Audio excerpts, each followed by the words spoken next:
Video games, Call of Duty. The re-release of the only Call of Duty that matters. Well, that's not true. There's a couple of good Call of Duties, but the Modern Warfare remake that they're doing. Yeah. They put out a video with that was showing, or NVIDIA put out a video with RTX, so ray tracing, on and off. I'm going to be real with you, bro. You Looks can click good. that. You can check it out. I'll check it out I'll right be real now. with you. While it looks good, it is not worth the performance hit. It's one of those things that, like, if you don't have a side-by-side, You to wouldn't look know. at the comparison, like 90, at least I would say 90% of people wouldn't see the difference between the two things.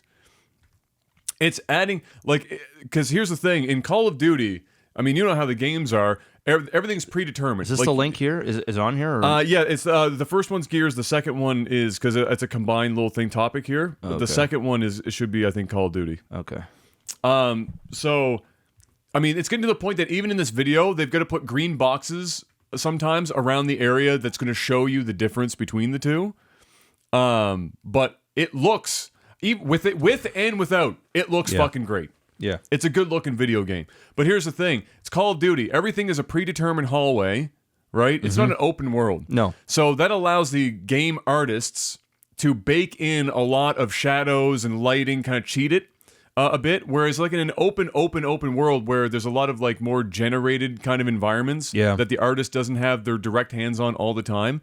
That's where RTX is usually a little bit more obvious, right? Yeah. Because the artist can't like bake in a bunch of like shadows or lighting situations to make it look more realistic. Yeah. But in this, in this I'm case, watching it. Yeah, you can see. Yeah. There's some with some lighting. There's a noticeably difference. Yeah. But I only notice it because they almost stop on it. They they pause point it out, and right? they point it out with the box. If it was just kind of going, I wouldn't know. The biggest one there, and I don't know because you skipped through it, but towards the end, I there's watched the whole thing. So there's a spot where they're showing in a room when they turn it on, and there's actual shadows that get added to the scene that just aren't there without. Yeah, I'm watching that RTX, now. right? Yeah, I'm watching that now. Yeah, so that's the only one where you look at it, you go, okay, that's substantial difference. Yeah. But the rest of it, like unless you had a side by side, you probably wouldn't see it. Yeah, and that's fine, but. Because in PC gaming, you've always had loads of options to make games look better, but they're kind of incremental. Like, in some games you get to, like, say the high setting, and then you step it up to ultra, and you have to fucking look to see the difference between high and ultra. Yep. But it's there, and if you can get enough of the ultras turned on, the overall difference is huge. If you only turn on one ultra, you wouldn't really know. Not a fucking chance. It's not even worth the performance on your computer. It's not even worth the stress on it. Which is exactly what the RTX problem is right now. Is that in order to get that going, like 2080 Ti like mine, you'll probably do good FPS in 1080p with RTX. You're not going north of 1080p. No. You're just not. No. Unless you've got two 2080 Ti's, at which point you also have holes in your pockets from all the money that you just had carrying around. Hey, some people, they do. You know what? They've got dicks the size of tree trunks. Massive shack dick all over the place. Yeah. So for that, it doesn't really work. And then, or it's not really necessary. It's nice to have, but I wouldn't take the performance hit.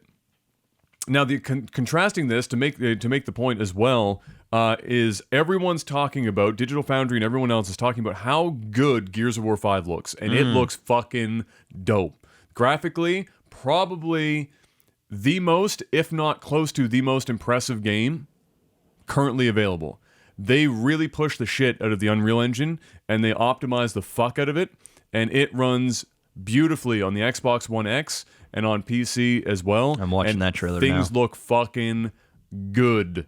And that's not, there's no RTX involved. That's all just traditional ass artist-based and engine-based lighting without all the fancy bullshit. So you're going to get the high FPS, high resolution, and it's going to look that fucking good.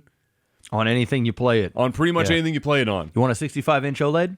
It's going to look great. Good, because the HDR implementation for this dude is crazy. They took the standard stuff, but then they did an AI program that scanned over a ton of Xbox exclusive titles to come up with an algorithm for the lighting across all titles to enhance the already pre-done HDR content for the game. So the HDR, Digital Foundry was saying the HDR content for this game is actually really fucking good. Not very many games actually use HDR all that well. Rise of the Tomb Raider is one. I think that's the latest one, or Shadow of the Tomb Raider, whatever the fuck the latest Tomb Raider one is. And then this, probably the only two that really do it well. And I think they said Gran Turismo's latest one also does the HDR pretty well. But I mean, it is a good fucking looking game. It looks dope. It looks good. I know the gameplay itself is hit or miss. You know, it's not too bad. The game is getting pretty good reviews, but it just in this discussion, the standpoint of compare that to RTX with Call of Duty, and the RTX looks really fucking neat. But it's also one of those things where a lot of RTX, because it happens in like reflections and like water and stuff like that. When you're playing a game like Call of Duty and everything's going 500 miles an hour, you're not seeing any of that shit. Yeah, it is a blur. That's why those games could work at like 60 FPS and the graphics could be like a little less than optimal, because nobody's fucking paying that close attention. Nobody's running up to the side of a fucking vehicle in the game on a map and going, yeah, no. Fucking look at those textures, bud. Ain't nobody got time for that. If you do, it's going to look like the N64. But when you're just playing the game, you don't see the shit. Yeah, it looks fine, right? Because it's like when people were originally chirping Forza Horizon when it first came out, and they were like, yeah, the environmental textures and stuff aren't all that good. And then you're like, stop for a second, you go, what game are you playing right now? You're playing a racing game where you're driving 200 miles an hour most of the time.